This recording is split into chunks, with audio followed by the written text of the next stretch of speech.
مومنوں پڑھتے رہو تم اپنے آقا پر درود، ہے فرشتوں کا وظیفہ الصلاۃ والسلام۔ الحمدللہ رب العالمین خالق المخلوقین والصلاة والسلام علی سید الانبیاء والمرسلین طٰہٰ و یاسین وعلی آلہ وصحبہ وازواجہ واہل بیتہ اجمعین، اما بعد فاعوذ باللہ من الشیطان الرجیم، بسم اللہ الرحمن الرحیم۔ لا تحزن ان اللہ معنا، صدق اللہ العظیم۔ معزز سامعین، جملہ حاضرین، السلام علیکم ورحمۃ اللہ وبرکاتہ۔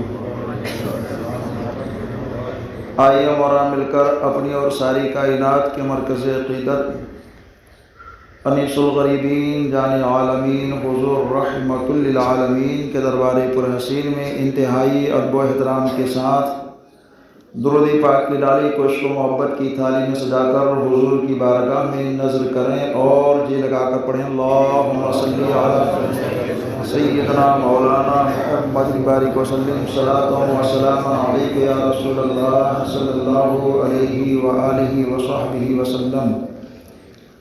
من علینا ربنا اذ بعث محمدا ایدہ بایدہ ایدنا باحمدا، ارسلہ مبشرا ارسلہ ممجدا، صلو علیہ دائما صلو علیہ سرمدا۔ ایک مرتبہ نبی اور آل نبی پر درود پاک پڑھیے، اللہم صلی علی سیدنا مولانا محمد جد الحسن والحسین وعلی آل سیدنا مولانا محمد جد الحسن والحسین۔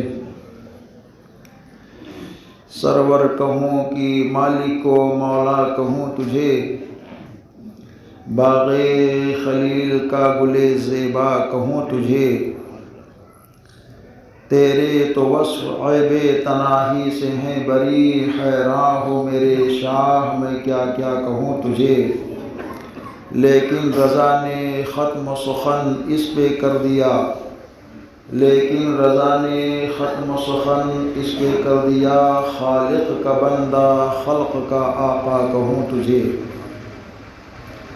یہ مہینہ جو چل رہا ہے اسلامی سال کا، جس کا نام جمادی الاخر ہے، اس ماہ مبارک کے اندر اللہ کے بے شمار بندوں کی یادیں پوشیدہ ہیں، اور انہی یادوں میں اس ماہ کی پہلی تاریخ کو بانی جامعہ اشرفیہ حافظ ملت علیہ الرحمہ کا وصال ہوا، جن کا عرس بڑے دھوم دھام کے ساتھ منایا گیا، اور اسی مہینے کی 3 تاریخ کو فقیہ ملت مفتی جلال الدین امجدی علیہ الرحمہ کا بھی عرس ہوتا ہے۔ اس مہینے کے اندر اور بھی بے شمار اکابرین کی تاریخیں ہیں جنہوں نے اللہ کی بارگاہ میں اپنے آپ کو پیش کیا، لیکن اس ماہ کی جو نسبت خاص طور پہ امیر المومنین خلیفۃ المسلمین سیدنا اولانا مولانا افضانا احسنا حضرت سیدنا ابو بکر صدیق رضی اللہ تعالیٰ عنہ کی وصال کی تاریخ ہے، جو اس ماہ مبارک کی 22 تاریخ کو وصال فرمائے، اور آج کی زندگی کا کوئی بھی ایسا لمحہ نہیں ہے جو کہ عشق مصطفیٰ سے لبریز نظر نہ آتا ہو۔ دلیلیں کہیں اور سے کیوں لی جائے، دلیل میں اپنی امام سنیت کے امام، محبت کی پہچان، صاحب کنز ایمان، حق کے ترجمان سیدی اعلیٰ حضرت امام احمد رضا خان سے لیتا ہوں، کیونکہ وہ دلیل دیتے ہیں تو اپنے گھر سے نہیں دیتے، نبی پاک کی در سے دیتے ہیں۔ دلیل دیتے ہیں، کہتے ہیں پورے دنیا کے اندر 2 نام ایسا ہے جنہوں نے عبدالآباد تک کبھی بھی بت پرستی نہیں کی، غیر خدا کے سامنے پیشانی کو نہیں جھکایا، بعد نبی دو ہی نام ہے پوری دنیا انسانیت میں، جو باپ کے سلم میں تھے تب بھی موحد تھے، ماں کے شکم میں آئے تب بھی موحد رہے، بچپن ان کا بھی موحد رہا، مومنوں جیسا رہا، اور 16 سال کی عمر میں دامن تھامی تو کسی دنیا دار کی نہیں، دونوں عالم کے سرکار کے دامن کو تھاما۔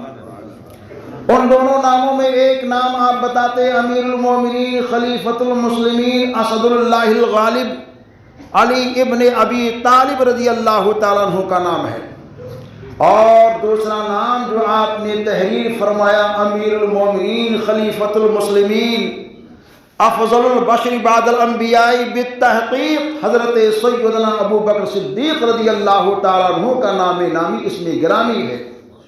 کہتے ہیں یہ باپ کے سلم میں تھے تب بھی موحد تھے، عالم ارواح میں تھے تب بھی موحد تھے، ماں کے شکم میں آئے تب بھی موحد رہے، اور ماں نے پرورش کی تو حسین انداز سے کی۔ ماں کا نام ام الخیر سلمہ۔ ام الخیر سلمہ یہ کون ہیں؟ سیدنا ابو بکر صدیق رضی اللہ تعالیٰ عنہ کی ماں ہیں۔ ایسی ماں ہے وہ کہتی ہے میرے شکم میں میرا بیٹا ہے، لیکن بیٹے کی حیت ایسی ہے کہ جب میں کبھی بھی مشکوک مال کھانا چاہتی، جس کے بارے میں شبہ ہوتا کہ یہ پاک ہے یا ناپاک ہے، حلال ہے یا حرام ہے، جائز ہے یا ناجائز ہے، تو کہتی ہیں کہ اسی تخیلات میں، اسی خیالات میں سوچتی رہتی تو غیب سے آواز آتی، اے میری ماں اس مال کو تو کھا، اور اے میری ماں اس مال کو تو مت کھا۔ کہتی ہے میں تعجب کرتی تھی یہ کون ہے جو میرے پیٹ کے اندر رہ کر کے یہ کہتا تھا ماں یہ مال تیرے لیے حلال ہے، یہ مال تیرے لیے حرام ہے، یہ مال تیرے لیے جائز ہے، یہ مال تیرے لیے ناجائز ہے۔ کہتی ہے یہ راز تو اس وقت ظاہر ہوا جب یہ پیدا ہو گئے اور ان کے باپ ابو قحافہ عثمان لے کر کے بت خانہ پہنچے اور کہا اے بیٹا عبدالکعبہ دیکھ یہ میرا معبود ہے، اس کی پرستش کر۔ عبدالکعبہ جن کا نام بعد میں ابو بکر صدیق عتیق ہوا، جس کو نبی دو جہاں نے اپنے زبان فیض ترجمان سے عبداللہ نام رکھا۔ عبدالکعبہ کو کہتے یہ میرا خدا ہے، میرا معبود ہے، اس کی پرستش کر۔ یہ کہہ کر کے چلے گئے تو آپ نے برجستہ یہ کہا کہ اے دنیا کی نظروں میں معبود بن کر رہنے والے، دیکھ میں بھوکا ہوں تو مجھ کو کھانا کھلا، میں ننگا ہوں تو مجھ کو کپڑے پہنا، اور دیکھ جب تو دونوں سوالوں کا جواب نہ دے سکا تو میری نظر میں تو مجبور بے محض ہے، تو میں تجھ کو پتھر سے مارتا ہوں تو اپنے آپ کو بچا۔ جب آپ نے مارا وہ زمین پر گر گیا۔ ابو قحافہ عثمان آئے، دیکھا حیران ہوئے، پریشان ہو گئے، گھر آئے، کہا ام الخیر سلمہ سے دیکھو آپ کے بیٹے نے ایسا کیا۔ کہتی ہیں آپ بیٹے کو بیٹے کے حال پہ رہنے دو، کیونکہ یہ میرا بیٹا جب پیدا ہوا تھا تو ایک آواز آئی تھی روم کے اندر کوئی تھا نہیں، اے اللہ کی بندی ام الخیر سلمہ یہ تیرا بیٹا جو آیا ہے اس کا نام آسمان پر صدیق ہے، زمین پر نبی دو جہاں کا رفیق ہے، اس کو اس کے حال پر رہنے دینا۔ وہ ابو بکر صدیق رضی اللہ تعالیٰ عنہ ہے جو ماں کے شکم میں ہے، تو ماں کو کہتے ہیں کون سی چیز کھاؤ کون سی چیز مت کھاؤ۔ سیدنا ابو بکر صدیق رضی اللہ تعالیٰ عنہ کی فضیلت میں حضرت علامہ جلال الدین سیوطی رحمت اللہ علیہ نے سرکار کی ایک حدیث پاک کو تحریر فرمایا ہے۔ وہ کہتے ہیں نبی دو جہاں انیس بے کساں چارہ ساز دردمندہ نے بھرے صحابہ میں ایک مرتبہ اعلان کیا جس کے اندر 65 خوبیاں ہوں گی، اور ان 65 خوبیوں میں سے کوئی ایک خوبی بھی کسی انسان مومن کے اندر پائی جائے گی وہ جنتی ہوگا۔ جب میرے آقا دونوں عالم کے سرکار نے بیان فرمایا سب صحابہ خاموش۔ سیدنا ابو بکر صدیق کھڑے ہو گئے، یا رسول اللہ وہ کوئی ایسا بھی اللہ کا بندہ ہوگا جس کے اندر 65 کی ساری خوبیاں موجود ہوں، تو نبی دو جہاں مسکرا کر کے کہتے اے میرے ابو بکر، وہ کوئی اور نہیں، وہ میرا صدیق عتیق ہے جس کے اندر اللہ نے ساری کی ساری خوبیاں جمع فرما رکھی ہیں۔ تو یہ سیدنا ابو بکر صدیق رضی اللہ تعالیٰ عنہ کی شان ہے۔ 16 برس کی عمر جب آپ کی ہوئی حضرت ابو بکر صدیق کی، تو آپ نے رفاقت کے لیے، صحبت کے لیے، دوستی کے لیے کسی اور کے ہاتھ کو نہیں تھاما، اس نبی برحق کے دست مقدس کو تھاما جن کے اشارے پر چاند 2 حصے ہو گیا، اس نبی دو جہاں کے دامن کرم میں جا پہنچے جن کے اشارے پر ڈوبا ہوا سورج وقت عصر پر آ کر کے ٹھہر گیا۔ کہتے ہیں 16 برس کی عمر سے لے کر سانس کے آخری لمحے تک میں نے کبھی نبی دو جہاں سے ایک لمحے کے لیے جدائی اختیار نہیں کی ہے۔ اور یہی پیارے ابو بکر صدیق رضی اللہ تعالیٰ عنہ تجارت کے لیے ملک یمن میں گئے ہوئے ہیں۔ ملک یمن جو پہلے شام کا حصہ تھا، آج یہ ملک یمن خود ایک ملک بن گیا ہے۔ یمن کے اندر پہنچے تو ایک راہب آیا، دیکھ کر کے کہتا ہے آپ مکہ سے ہیں؟ بولتے ہاں میں مکہ سے ہوں۔ آپ قریش سے ہیں؟ ہاں میں قریش سے ہوں۔ آپ ہاشمی ہیں؟ ہاں میں ہاشمی ہوں۔ آپ تمیمی ہیں؟ ہاں میں تمیمی ہوں۔ کہا اپنے پیٹ سے کپڑے کو ہٹاؤ۔ کہا کیا معاملہ ہے؟ کہا میری کتاب کچھ نشاندہی کرتی ہے، پیشین گوئی کرتی ہے، ساری خوبیاں میں آپ کے اندر دیکھ رہا ہوں، بس ایک نشانی مجھے دیکھنی ہے۔ کہا پہلے سارے ماجرے کو بتاؤ، پھر میں اپنے پیٹ سے کپڑے کو ہٹاؤں گا۔ کہا میری کتاب یہ کہتی ہے جو تمیمی ہوگا، مکی ہوگا، قرشی ہوگا، ہاشمی ہوگا اور قریشی ہوگا، مکے کے رہنے والا ہوگا، اس کا نام عبد الکعبہ ہوگا، باپ کا نام ابو قحافہ ہوگا، وہ بڑی شان والا ہوگا، وہ ایسی خوبیوں اعلیٰ ہوگا کہ زمین پر نبی برحق جب اپنے نبی ہونے کا اعلان کریں گے تو سب سے پہلے وہی ان کا کلمہ پڑھے گا، اور اس کے پیٹ کے اوپر ایک نشان موجود ہوگا۔ اے عبد الکعبہ میں وہ نشان دیکھنا چاہتا ہوں۔ آپ نے کہا اب میں دکھاتا ہوں۔ پیٹ سے کپڑے کو ہٹایا تو آپ کے ڈوٹی شریف کے اوپر تل کا ایک نشان نظر آیا۔ جیسے ہی اس نے دیکھا برجستہ بوسہ لیا، اور بوسہ لینے کے بعد میں میری کتاب یہ کہتی ہے کہ ڈوٹی کے اتنے فاصلے پر عبد الکعبہ کے پیٹ کے اوپر جو نشان ہوگا وہ اس بات کی ضمانت کرے گا کہ آنے والا پیغمبر جب اپنے نبی ہونے کا اعلان کرے گا تو سب سے پہلے پوری کائنات میں وہی نبی پاک کا کلمہ پڑھے گا۔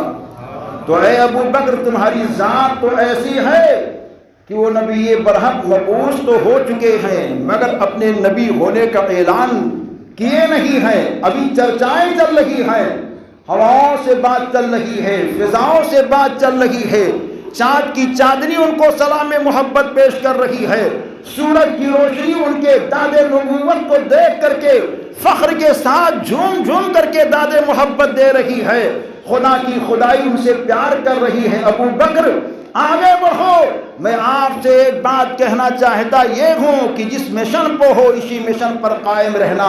پہنچی عام مکے کے اندر، ادھر ابو جہل اور ابو جہل کے حوالی لوگ نبی پاک صاحب لولاک کے اعلان نبوت کے حال کو دیکھ کر کے آپس میں چیمی گوئیاں کر رہے تھے اور یہ کہہ رہے تھے کہ عبداللہ کا بیٹا، عبد المطلب کا پوتا، اور ایسے ایسے حال میں ہمارے خداؤں کی توحید کر رہا ہے، اپنے نبی ہونے کا اعلان کر رہا ہے۔ ایسے حال میں سارے لوگ منصوبہ اور پلان بنا رہے تھے۔ اتنے میں عبد الکعبہ پہنچے، اور جیسے ہی پہنچے تو کہا اے سردار مکہ، الجھے ہوئے جھگڑوں کو حل کرنے والے، مسائل کی گتھیوں کو سلجھانے والے، بگڑے حال کو بنانے والے، اے عبد الکعبہ ہم لوگ بہت الجھن میں ہیں، اس الجھن کے حل کو نکالو جس کے دامن سے تم 16 سال کی عمر سے لگے ہو، چلتے ہو ان کے ساتھ، اٹھتے ہو ان کے ساتھ، بیٹھتے ہو ان کے ساتھ، کھاتے ہو ان کے ساتھ، کیا کبھی تم نے ان کے اندر نبوت کی نشانی دیکھی، رسالت کی بہار دیکھی؟ کیا وہ نبی ہو سکتے ہیں؟ آپ کے دوست نے نبی ہونے کا اعلان کر دیا ہے، آپ کہتے ہیں پہلے میں اپنے دوست سے ملوں گا۔ کہاں ہیں وہ؟ خدیجۃ الکبریٰ کے گھر ہیں۔ جب حضرت ابوبکر صدیق پہنچے، مکان کے دروازے کی کنڈی کو کھٹکھٹائی، سرکار نے دروازہ کھولا۔ جیسے ہی کھولا سرکار نے تو ابوبکر کہتے ہیں آقا آپ نے کبھی جھوٹ نہیں بولا، ہمیشہ سچائی کا پیغام دیتے رہے، آپ جیسا امین اور صدیق اور صدیق ہم نے دیکھا نہیں، مگر آقا دو جہاں دل کو اطمینان چاہیے، کیونکہ جوہرہ کی جماعت مکے کی باہر بیٹھی ہوئی ہے، ہمیں ان کو جواب دینا ہے۔ آپ بتائیے آپ نبی ہیں تو کوئی نشانی بتا دیجئے۔ تو سرکار بیان فرماتے ہیں یمن کی سرزمین پر جو بوڑھے سے بات ہوئی ہے کیا یہ نشانی کم ہے؟ حضرت ابوبکر کہتے ہیں سرکار میں نے بہت سارے بوڑھوں سے بات کی ہے، وہ بوڑھا جس نے تمہیں قرشی دیکھا، وہ بوڑھا جس نے تمہیں تمیمی دیکھا، وہ بوڑھا جس نے تمہیں ہاشمی دیکھا، وہ بوڑھا جس نے تمہارے پیٹ کی رنگت کو دیکھا، وہ بوڑھا جس نے تمہیں یہ کہا کہ ابوبکر اسی حال پر قائم رہنا، اتنا سننا ہوتا ہے۔ ابوبکر یہ کہتے ہیں آقائے دو جہاں میں نے اس بات کو کسی سے کہا ہی نہیں ہے، میں گواہ ہی دیتا ہوں آپ کے علاوہ کوئی اللہ کا رسول ہو ہی نہیں سکتا ہے۔ اشہد ان لا الہ الا اللہ و اشہد ان محمد الرسول اللہ، یہ کہہ کر کے باہر آئے۔ ابو جہل کو کہا ارے تو انکار کرتا ہے، مگر ابو بکر اپنے نبی دو جہاں کے نبی ہونے کا اقرار کرتا ہے۔ جیسے ہی آپ نے کہا ابو جہلی لوگ بھاگ گئے، ان کے اوپر جادو چل گیا، مگر ابو بکر کوئی معمولی ابو بکر نہیں تھے۔ جب آپ نے اسلام قبول کیا ہے تو اس وقت آپ کی عمر 38 سال کی تھی۔ 38 سال کی عمر میں آپ نے دامن نبی میں اپنے آپ کو لا کر کے پیش کیا، لیکن حضرت سیدنا امام اعظم ابو حنیفہ رحمۃ اللہ تعالی علیہ نے اپنی تحقیق اور تدقیق کے ذریعے سے اس بات کو واضح کیا ہے کہ عورتوں میں نبی دو جہاں کا کلمہ خدیجہ نے پڑھا، بچوں میں علی نے پڑھا، زید بن حارثہ غلاموں نے پڑھا، اور مردوں میں سب سے پہلے نبی کا کلمہ حضرت ابو بکر صدیق نے پڑھا۔ اور اسی کی تحقیق امام اہل سنت اعلیٰ حضرت فاضل بریلوی نے کی۔ جب دنیا الجھن میں پہنچ گئی، کیونکہ ایک روایت یہ کہتی تھی کہ علی نے سب سے پہلے نبی کا کلمہ پڑھا، خدیجہ نے سب سے پہلے نبی کا کلمہ پڑھا، ابو بکر نے سب سے پہلے نبی کا کلمہ پڑھا، تو میرے امام نے کہا الجھو نہیں، بچوں میں سب سے پہلے جس نے نبی کا کلمہ پڑھا اس کا نام علی مرتضیٰ ہے، عورتوں میں جس نے سب سے پہلے نبی کا کلمہ پڑھا ان کا نام خدیجۃ الکبریٰ ہے، غلاموں میں جس نے سب سے پہلے نبی کا کلمہ پڑھا ان کا نام زید بن حارثہ ہے، اور مردوں میں سمجھدار ذی شعور لوگوں میں سب سے پہلے جس نے نبی دو جہاں کا کلمہ پڑھا اس کا نام ابو بکر صدیق رضی اللہ تعالیٰ عنہ ہے۔ یہ پیارے ابو بکر صدیق رضی اللہ تعالیٰ عنہ کی خوبیاں اور ان کے کمالات بہت زیادہ ہیں۔ آپ نے جس دن نبی دو جہاں کا کلمہ پڑھا تو آقا دو جہاں سے کہتے ہیں آقا اجازت دو تو میں اسلام کی تبلیغ کروں۔ میرے آقا نے کہا ابو بکر تبلیغ کرو، تو آپ کی تبلیغ اتنی کارگر ہوئی کہ آپ پہنچے حضرت عثمان ذو النورین کے پاس، جو آپ کے ساتھی بھی تھے، دوست بھی تھے، محب بھی تھے، ہمراز بھی تھے۔ آپ نے کہا میں نے نبی دو جہاں کا کلمہ پڑھا، دین برحق ہے، میں نے ان کی صبح دیکھی، شام دیکھی، ہر آن دیکھا، آؤ آپ بھی غلامی مصطفیٰ میں آ جاؤ۔ تو عثمان ذو النورین بلا تردد حضرت ابو بکر صدیق رضی اللہ تعالیٰ عنہ کے کہنے پر نبی کا کلمہ ان کے سامنے پڑھ لیتے ہیں۔ جس دن ابو بکر صدیق رضی اللہ تعالیٰ عنہ نے نبی دو جہاں کا کلمہ پڑھا، اسی دن آپ نے تبلیغ کی تو تقریباً 7 نبی دو جہاں کے خوش بخت صحابیوں نے اسی دن نبی دو جہاں علی سے بے کساں کا آپ کی تبلیغ سے کلمہ پڑھا۔ اور وہ 7 خوش نصیب ایسے ہیں جن کا نام عشرہ مبشرہ میں آتا ہے۔ عشرہ مبشرہ اس کو کہتے، اس خوش نصیب صحابی کو کہا جاتا ہے جن کی بشارت نبی دو جہاں نے اپنے حیات ظاہری میں یہ دی ہو کہ جس کو چلتا پھرتا جنتی دیکھنا ہو وہ زمین پر ان کو دیکھ لے۔ وہ 10 نام ہیں، اور ان 10 ناموں میں 7 خوش نصیب ایسے نام ہیں جنہوں نے حضرت ابوبکر صدیق رضی اللہ تعالیٰ عنہ کی تبلیغ پر نبی دو جہاں کا نورانی کلمہ پڑھا ہے۔ تاریخ اسلام سے اگر ابوبکر صدیق رضی اللہ تعالیٰ عنہ کا نام نکال دیا جائے تو اسلام کی تاریخ ادھوری ہو جائے گی۔ مکمل تاریخ اسلام دیکھنا ہے تو سیدنا ابوبکر صدیق کا نام تاریخ اسلام میں رکھنا ہی پڑے گا۔ کچھ لوگ یہ کہتے ہیں کہ حضرت امیر معاویہ کا نام ہٹا دو، کیا فرق پڑے گا؟ کچھ لوگوں کا نظریہ یہ ہے کہ ہمارے لیے پیارے علی ہی کافی ہیں، کچھ لوگوں کا خیال یہ ہے کہ ہمارے لیے عثمان ذو النورین ہی کافی ہیں، لیکن نبی دو جہاں انیس بے کساں ارشاد فرماتے ہیں میرے دیوانوں میرا ہر صحابی تمہارے لیے کافی ثابت ہوگا۔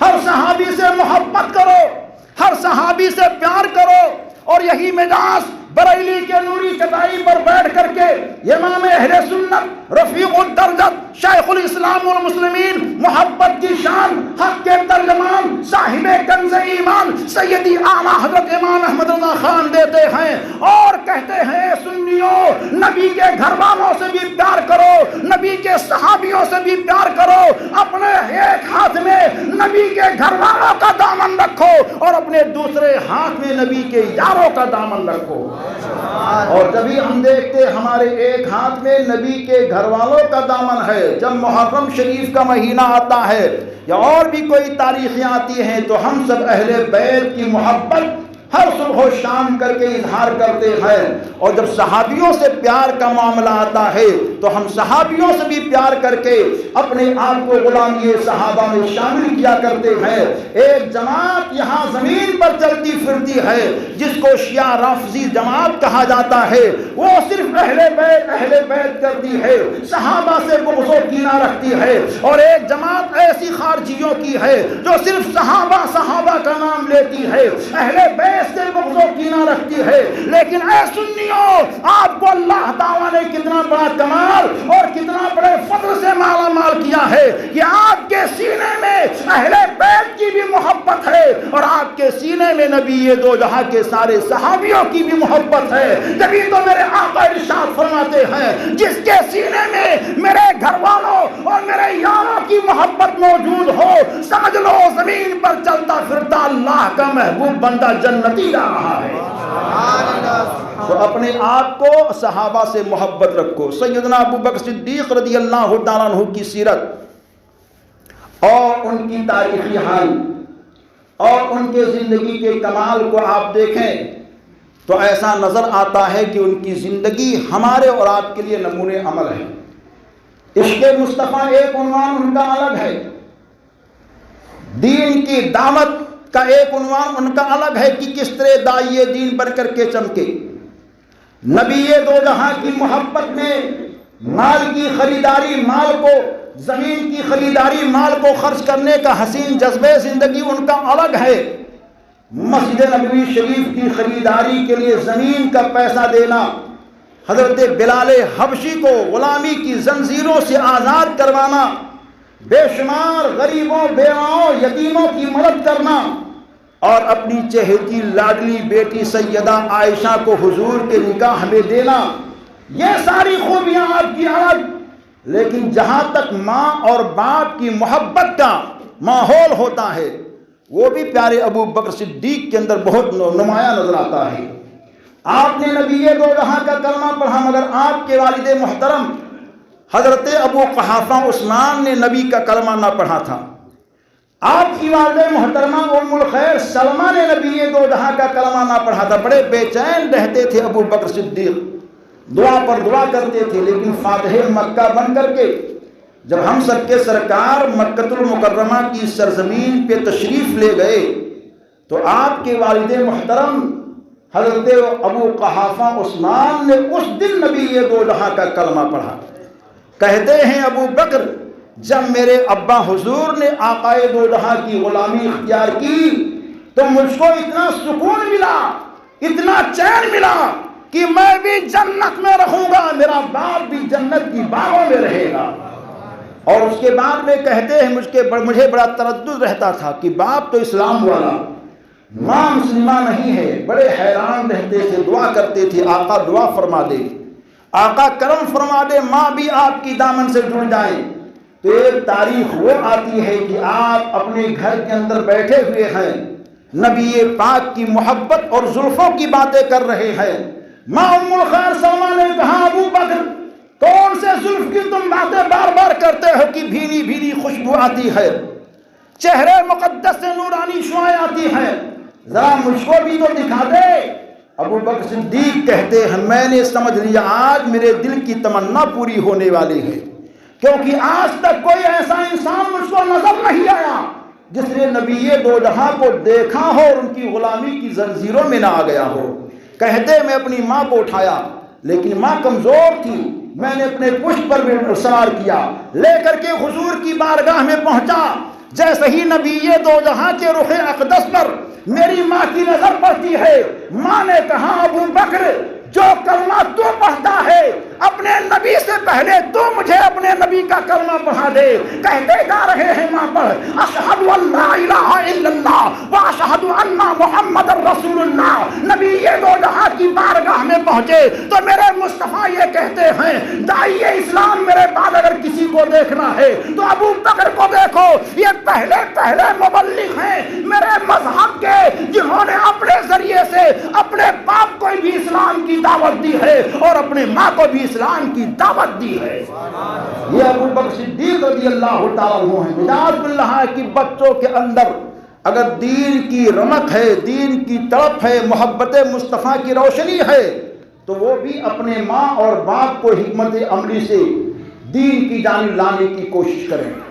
ماں حضرت ام الخیر سلمہ جن کے پیٹ میں ابو بکر صدیق ہیں کہتی ہیں آواز آتی ہے مال مشکوک کے تعلق سے پیشین گوئی ہوتی ہے اور یہ کہا جاتا ہے اس کو کھاؤ اس کو نہ کھاؤ، لیکن آج حال کتنا بگڑتا جا رہا ہے۔ ایک نصیحت کی بات وہ یہ ہے کہ آج حال اتنا بگڑتا جا رہا ہے، کئی مکانوں کے تعلق سے رپورٹ آئی ہے، عورتیں کہتی ہیں چاہے لڑکی ہو یا لڑکا جو پیدا ہو خوبصورت پیدا ہو، دیدہ زیب پیدا ہو، دیکھنے میں اس کا ٹائٹل اچھا نظر آئے، اور اس دیدہ زیب کے چکر میں کہتی ہے لے آؤ، شوہر سے کہتی ہے لے آ، دیور کو کہتی ہے لے آ، جٹھانی دیورانی کو کہتی ہے لے آ، ساس کو کہتی ہے لے آ، کیا لے کر کیا؟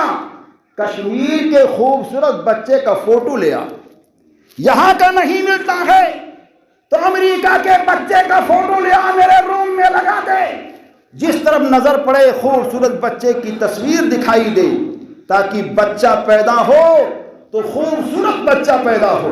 یہ سوچ آج کل کی عورتوں کی ہے، لیکن وہ فوٹو لگانے سے بچہ خوبصورت تو پیدا نہیں ہوتا، البتہ بے حیا بچہ ضرور پیدا ہو جاتا ہے، بے شرم بچہ پیدا ہوتا ہے۔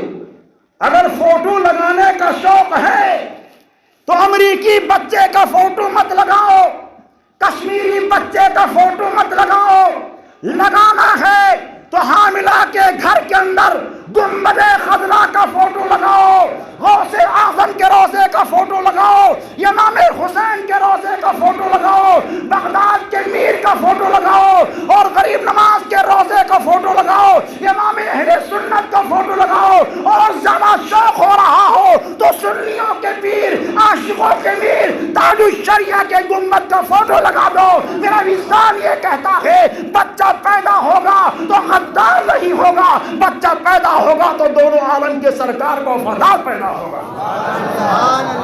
سرکار تاج الشریعہ کو جس نے دیکھا ہے وہ تصور عورتیں لے کر کے حمل کی حالت میں رہیں، بچہ دیندار بھی پیدا ہوگا اور بچہ حسن والا بھی پیدا ہوگا۔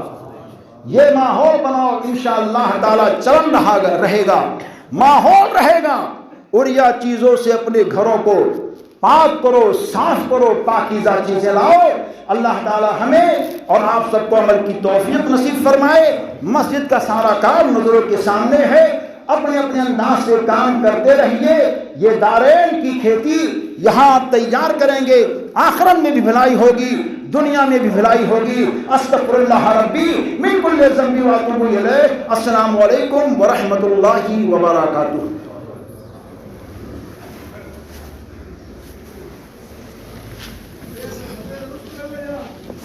آگے سرک لے بھائی، آگے سرک لے. اوپر سے اوپر سے انتظام ہے.